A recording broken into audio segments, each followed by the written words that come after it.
Hey, what's going on, everybody? Isaac here. Right now, we are talking about two KaBar knives to survive World War III. So, first up, we got the folding knife, and this was kind of a difficult choice to make between a classic KaBar and a more modern one. So, I thought about choosing the KaBar Folding Hunter, this model 1184. It's an old school folding hunter pattern, two blade slip joint. You got this nice big orange blade, very good, and another 4-inch skinny blade. And this is a great knife. But it does have a couple setbacks that led me not to choose it.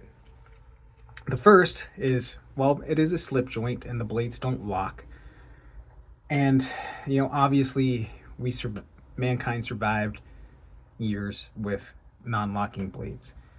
So it's not really a fear of them just closing on me randomly, but you know, for survival, I think you're better off with something that locks and gives you that firm feeling of being secure in your hand, and especially for puncturing tasks, and if you then bend your hand the wrong way, there's potential this will close on you.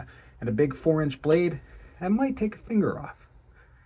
Second is these blades are a high carbon steel, so they will rust, no doubt about it. Now, right now they're highly polished because I keep them that way, and I haven't really carried this tons and tons and tons, but maybe I should. Maybe tomorrow this will be my carry blade. But I'm just not gonna choose it, even though it's a great knife. I'm gonna go with the Jaros designed flipper knife. This is a titanium frame lock, and we got a 3.5-inch blade of osate steel, and we got tan G10 on the other side. And this is really a nice knife, very underrated. I've had this for years. So this is the KaBar folding knife that I would choose. Os 8 gets pooped on a lot, but it definitely has some benefits in that it's easy to sharpen and is actually relatively tough. And also, one of the cons of the folding hunters that it can rust. It's highly stain resistant, and I want something stain resistant in this pairing because, even though I haven't said it yet, you can tell from the thumbnail that my fixed blade of choice is, of course, the KaBar USMC. And this is a high carbon steel.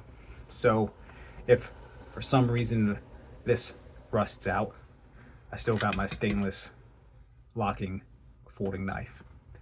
Now, why the classic KaBar? Well, people survived World War II with it, so why can't I survive World War III? Now, it takes a lot of poop because of that thin rat tail tang you see protruding out of the bottom there. Some may be better off choosing the Becker series, like the BK7, BK9, big, full tang knives, and just nothing wrong with those. I don't own any of them. I never have. No, not the big ones anyway. I have a smaller BK18, and I've owned the BK2. Didn't care much for the BK2, just not my preference in a knife. Too thick for a knife that size, and in my opinion, for my needs. Now, some of the BK7, BK9, I can get behind those knives. I actually admire them. I just never bought them. But for actual combat, those knives, they don't have a cross guard like the KaBar USMC does. And they have those really slick plastic handles. Now, what's more durable, that plastic handle or this leather? I don't know. I really don't. This leather, it'll wear. It's leather. If it gets too wet, you'll know it after a while.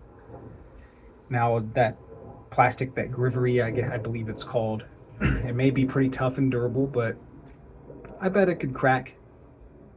I bet it could crack easier than this leather. And if you get a crack in that plastic, it's going to pinch the skin of your hand, and it might not send you to the hospital, but who the hell wants to get their hand pinched? Not me. And 1095, decent toughness, easy to sharpen. That's a sharpened stone there. I just hit it on. Maybe I'll take a few passes on it. I don't think it needs it. I keep this relatively sharp. And we're shaving there. Let's see. Where's the end of this paracord? Cut some cord here with the KaBar. So, leather sheath. I like the large belt loop here, like the way this hangs off of my belt, and it's a solid knife. So there's my 2 knives to survive World War III from KaBar. Take it easy, and we'll see you on the next video.